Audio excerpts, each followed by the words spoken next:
অনেক দিন পর আবার একটা ভিডিও করছি। তো কি বলবো, কিভাবে শুরু করব সেটাই ভাবছি। তো অনেক দিন পর এই কারণে বলছি, লাস্ট মনে হয় আমি ভিডিও করেছি, যে ভিডিওটা পোস্ট করেছিলাম আমি 9 তারিখে ভিডিও করে 10 তারিখে আমি পোস্ট করেছিলাম।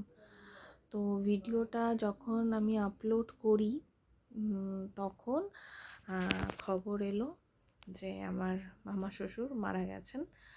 তো তারপরে সেই দিন থেকে আর আমি ভিডিও করিনি, কারণ সত্যি কথা বলতে এটা আমাদেরও পালন চলছিল। যতটুকু যেটুকু করা যায় সেটুকু আমি করেছি। আমাদের ঘরে সবার পালন চলছিল, তো সেই টাইমে যেরকম নর্মালি খাওয়া হয় সেরকম খাওয়া দাওয়া ছিল।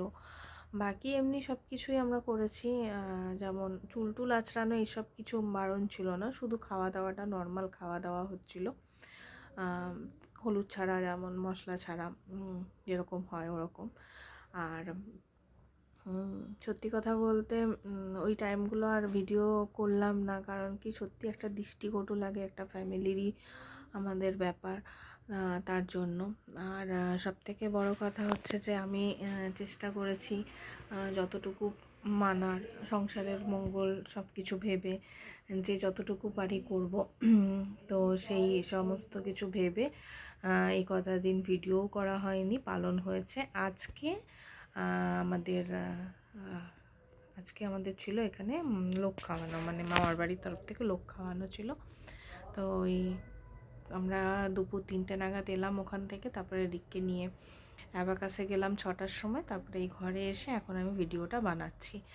তো কাল থেকে চেষ্টা করব নর্মাল যেভাবে আমি ভিডিও বানাই সেগুলো দেওয়ার।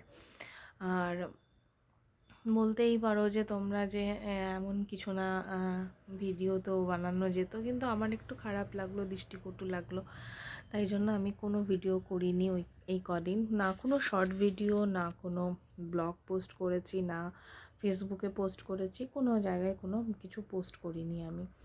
তো কাল থেকে চেষ্টা করব নর্মালি যেভাবে ব্লগ বানাই সেভাবেই পোস্ট করার।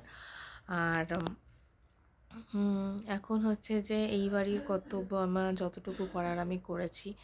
এর মাঝখানে যেদিন মামা শ্বশুর মারা যান সেদিনই আমার মায়ের কাছে যাওয়ার কথা ছিল, কারণ আমার মাও খুব অসুস্থ, ডাক্তার দেখানোর একটা ব্যাপার আছে। কিন্তু মানে আমি এই দুদিকে টানা পোড়েনে ফেঁসে গেছিলাম, মানে এই দিকের কর্তব্য ওই দিকের, মানে আমি পুরো কি বলবো, মানে আমি সেই মাঝপথে পড়ে আছি। তো কালকে মায়ের কাছে যাব, ওখানে ডাক্তার মাকে দেখাতে হবে, মানে খুব আর্জেন্ট বেসিসেই দেখাতে হবে, কারণ একটু ঘাটটার প্রবলেম হচ্ছে।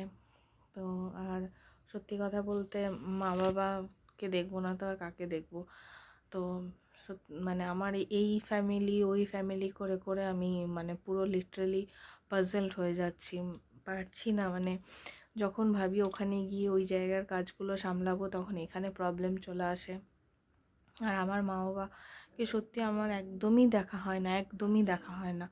মানে কাছে থেকেও আমি না যেতে পারি, না দেখতে পারি। তো এটা আমার কাছে খুব খারাপ লাগে, ভীষণ খারাপ লাগে যে আমি এত কাছে থাকি, কিন্তু মানে আমি কিছুই করতে পারি না মা বাবার জন্য। মানে ওই যেটুকু ওই রেশন তোলা আর ওই ডাক্তারের মান্থলি যে চেক আপটা হয় ওটা করানো, ব্যাংকের কাজ করা, কিন্তু বাকি তো অনেক কিছু থাকে, আর সবাই তো করে সবার মা বাবার জন্য, কিন্তু আমি কিছুই করতে পারি না। তো কালকে তার জন্য যাব, ওই দিকের কাজগুলো করব, আর 2-3 দিন থাকবো ওখানে, কারণ না গেলেই নয়। সব দিকটা যখন করছি আমার মা বাবাকেও কেন ফেলে রাখি। তো যাব কালকে, সমস্ত কাজ ওখানে মানে মেনলি হচ্ছে ডাক্তার দেখানোর জন্যই যাচ্ছি। আর মাও একটু রাগারাগি করে যে যখন নিজেদের সময় হয় তখন তোরা আসিস। সত্যিই তো তাই, আমরা এতটাই স্বার্থপর যে যখন আমার দরকার পড়ে তখনই আমি মায়ের কাছে যাই। তো এখন যেতেই হবে, কিছু করার নেই। এখানে মা একা, এখানেও ছাড়া যাবে না। তো কালকে যেহেতু দেওর ঢুকছে, তাই জন্য কালকেই আমি বেরিয়ে যাব, কারণ না থাকলে আমার, না করলে ওদিকে আমার খুব প্রবলেম হচ্ছে।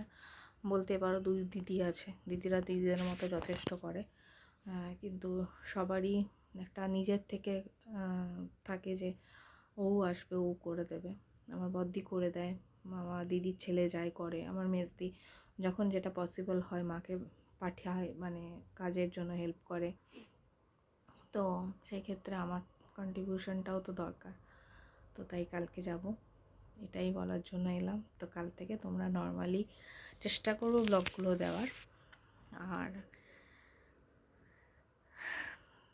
সব কিছু ঠিকঠাক করে হয়ে গেছে এদিকে। কালকে এই ভিডিওটা তোমরা যখন পাবে তখন আমি অলরেডি ব্লগ শুরু করব। তো কালকে এই ভিডিওটা আমি আপলোড করে দেবো। আজকে হচ্ছে 21 তারিখ, 22 তারিখ থেকে আমি ব্লগ বানানো শুরু করব। 23 তারিখ থেকে তোমরা নর্মালি ব্লগগুলো পাবে, আর কালকে এই ভিডিওটা তোমরা পেয়ে যাবে। তো চলো, আজকের মতো গুড নাইট।